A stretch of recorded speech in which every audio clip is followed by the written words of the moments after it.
I mean the flat. The flat began to leak and I climbed out on the pile. The girls went for help. Will you be kind enough to row me to the landing?" Gilbert obligingly rowed to the landing, and Anne, disdaining assistance, sprang nimbly on shore. "I'm very much obliged to you," she said haughtily as she turned away. But Gilbert had also sprung from the boat and now laid a detaining hand on her arm. "Anne," he said hurriedly, "look here. Can't we be good friends? I'm awfully sorry I made fun of your hair that time. I didn't mean to vex you, and I only meant it for a joke. Besides, it's so long ago. I think your hair is awfully pretty now. Honest, I do. Let's be friends." For a moment Anne hesitated. She had an odd, newly awakened consciousness under all her outraged dignity that the half-shy, half-eager expression in Gilbert's hazel eyes was something that was very good to see. Her heart gave a quick, queer little beat. But the bitterness of her old grievance promptly stiffened up her wavering determination. That scene of 2 years before flashed back into her recollection as vividly as if it had taken place yesterday.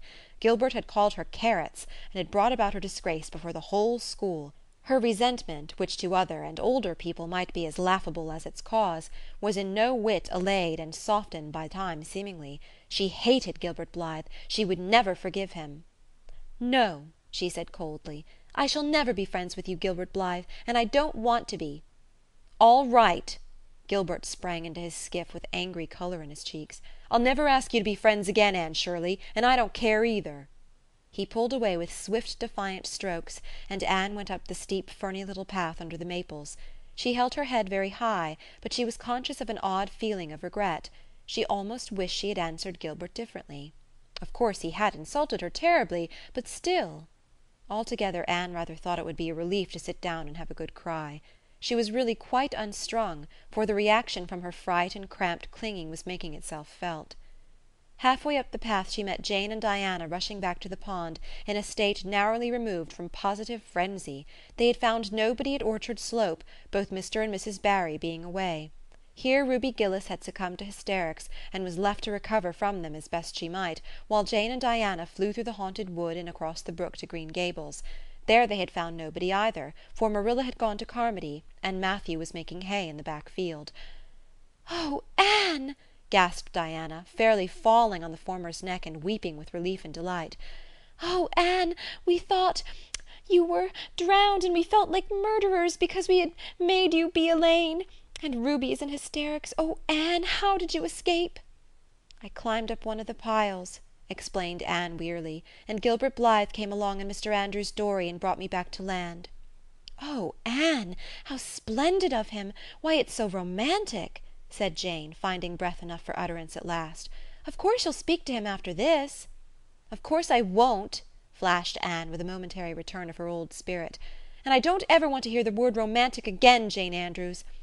I'm awfully sorry you were so frightened, girls. It is all my fault. I feel sure I was born under an unlucky star. Everything I do gets me or my dearest friends into a scrape. We've gone and lost your father's flat, Diana, and I have a presentiment that we'll not be allowed to row on the pond any more." Anne's presentiment proved more trustworthy than presentiments are apt to do. Great was the consternation in the Barry and Cuthbert households when the events of the afternoon became known. "Will you ever have any sense, Anne?" groaned Marilla.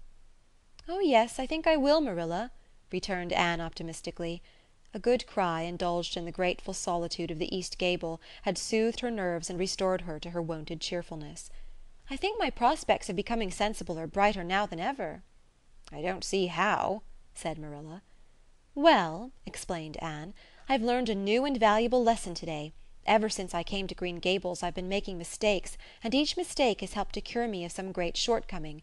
The affair of the amethyst brooch cured me of meddling with things that didn't belong to me. The haunted wood mistake cured me of letting my imagination run away with me. The liniment cake mistake cured me of carelessness in cooking. Dyeing my hair cured me of vanity. I never think about my hair and nose now, at least very seldom. And today's mistake is going to cure me of being too romantic. I have come to the conclusion that it is no use trying to be romantic in Avonlea. It was probably easy enough in towered Camelot hundreds of years ago, but romance is not appreciated now. I feel quite sure that you will soon see a great improvement in me in this respect, Marilla." "I'm sure I hope so," said Marilla skeptically. But Matthew, who had been sitting mutely in his corner, laid a hand on Anne's shoulder when Marilla had gone out. Don't give up all your romance, Anne," he whispered shyly. "A little of it is a good thing. Not too much, of course. But keep a little of it, Anne. Keep a little of it." End of chapter 28.